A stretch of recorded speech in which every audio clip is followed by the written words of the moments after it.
Saksag oh.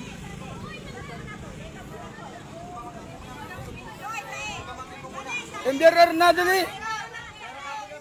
Sa cellphone video na ini, mahihiling ang pagtiripon ng tao sa sarong lalaki na kaigda sa gilid ng tinampong sakop kang Puro 4 Barangay San Roque, Mercedes, Camarines Norte, hapon kaining Domingo, Pebrero 9. Pigbisto ang lalaki sa video na si Jeric Molina, 32 anyos, soltero, laborer as in residente ka nasabing lugar na napaigda sa tinampuhulikan duwang tama ng saksak sa iyang likudan. Pigbisto naman ang suspect na si Rani James Robles, 40 anyos, may agom na kabarangay Mansanakan biktima. Basado sa investigasyon, magkampang sa inuman ng ambos lados kan magkaigwanin mainit na diskusyon na nauli sa panununtok kan biktima asin pananaksak naman kan suspect gamit ang sarong ISP. Nagdurar manin pirang minuto antes na naidalagan sa Camarines Norte Provincial District Hospital ang biktima, nastangunyan ang pigbubulong pa.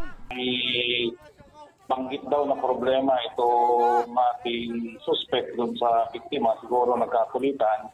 Ayun po, at nasuntok ng ating biktima yung suspect, kaya gumanti naman po ng saksak itong ating suspect.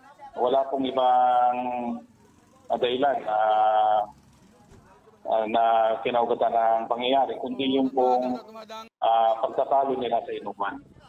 Tulos man na aresto ang suspect ang mga nagresponding kabuhan kan Mercedes Municipal Police Station. Asin na-recover sa posisyon niyan ginamit na ISP. Manatili pong kalmado sa anumang mga sitwasyon na upang maiwasan po yung ganitong mga pangyayari na hindi na po dapat mangyari.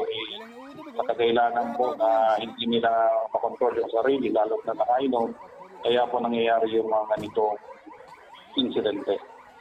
Sa presente, nasa kustudiya pa kan kapulisan ang suspect para sa magkakanigong disposisyon. Para sa mga baratang Tatak Bicol, Hercules Barbacena.